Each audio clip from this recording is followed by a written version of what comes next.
आपकी तरफ से ये है, इनकी तरफ से तो बहुत डबल डबल हो गए। ठीक है, आपकी तरफ से क्या है, आपने एक इनको ही पकड़ दीजिए भाई,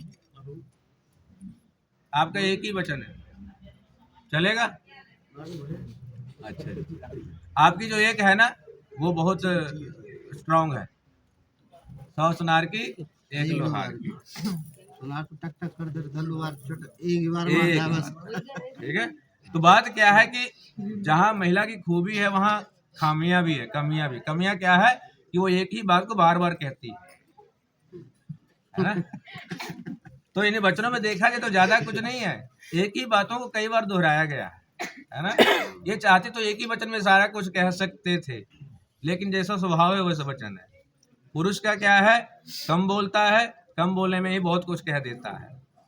तो आपका एक ही जो वचन है उसी में क्या है, बहुत सारी बातें। आदो धर्म कथा कुटुंब सखिता तथ्य प्रिया भाषणी क्रोधा लस्यवृता सुकरी नित्यम बचा कारिणी। कि हे देवी, आपने तो कहा कि मैं आपके घर के कामकाज दासी की तरह होंगी। आप दासी नहीं है, आप अर्धांगिनी हैं, आप बराबर के हिस्सेदार हैं। आपको आधा पूरा बराबर का मान सम्मान मिलेगा, यहाँ तक कि बढ़ चढ़ के मिलेगा। तो आपको क्या करना है कि आपने मेरे से सच बोलना है।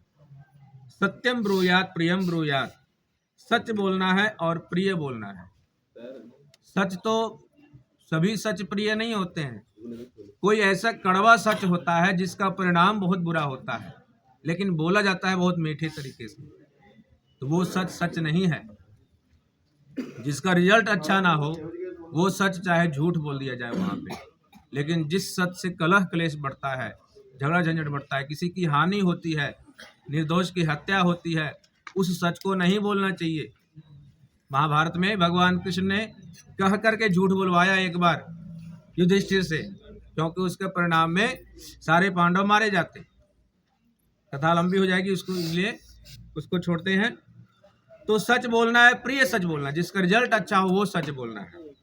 और पति की आज्ञा को क्रोध आलस्य को छोड़ करके मानना है।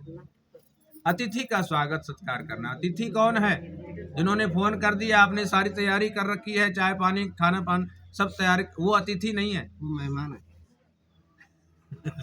अतिथि जिसकी ना आने की तिथि न जाने की तिथि, अतिथि जो अचानक आ गए, रात के 12 बजे हैं, गेस्ट आ गए, अब बनाओ खाना पीना, उनकी आओ भगत करो, सेवा करने से ही हाँ, सबसे बड़ा पुण्य। तो वो आपने अतिथि भी सेवा करनी है। और मेरे माता पिता, वर कहता है कि मेरे माता पिता भाई बहन सबको अपने माता पिता भाई बहन के समान मान करके आदर सत्कार करना। और आप आज तक अपने पिता के घर की लक्ष्मी हैं, इज्जत हैं, आज के बाद आप मेरे घर की लक्ष्मी बन गई हैं, आप मेरे घर की इज्जत बन गई हैं। इसलिए आपको कहीं जाना है तो आपके साथ कोई जाएगा, अकेले नहीं जाना है। और सुनसान जगह में नहीं जाना है, जहाँ शराबियों का झुंड लगा हो वहां पे नहीं जाना है, जहाँ पे जुआ खेला जा रहा हो। जुआ में कलयुग का वास होता है, जुआ खेला जा रहा है तो द्रौपदी को दांव पे लगा दिया गया था ना। तो जहाँ जुआ खेला जा रहा हो वहां पे नहीं जाना है। और बिना कारण बार बार दूसरों के घरों में नहीं जाना। आजकल जाने की जरूरत नहीं पड़ती है, बार बार फोन से भी जाना हो जाता है ना। तो बार बार छोटी छोटी बातें इधर से उधर नहीं करना, करने का मतलब है ना, क्योंकि इससे आपका अपमान होगा।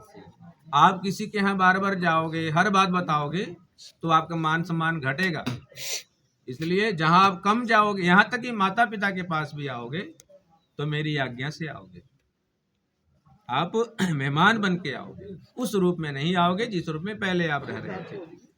तो बिना कारण दूसरों घरों में नहीं जाना, किसी पराये पुरुष के साथ क्रीड़ा करना, खेलना, हंसना, गाना, ये सब छोड़ना होगा। पतिव्रता धर्म का पालन करोगे तो आपकी सभी वचनों को मैं मानूंगा, वर कहता है। और बिना पत्नी के गृहस्थ आश्रम नहीं चल सकता। पंडित जी ने बहुत सुंदर उदाहरण दिया कि हर एक आश्रम का पालन पोषण कौन करता है? गृहस्थ आश्रम करता है। और ये गृहस्थ आश्रम अकेले नहीं चलता, गृहस्थ आश्रम की जो गाड़ी, दुनिया की कोई गाड़ी एक चक्के से चलती है? नहीं चलती। आपकी चल रही थी ना, किसी तरह से चल रही थी। अब वो अच्छी प्रकार से चलेगी, उसमें दूसरा चक्का लग गया, पहिया लग गया, गाड़ी संपूर्ण हो गई है। तो आप मेरी जीवन साथी हो, आप मेरा विश्वास मत तोड़ना। स्वीकार है आपको? आपको स्वीकार है? अस्तु बोल, अस्तु, अस्तु। हाँ।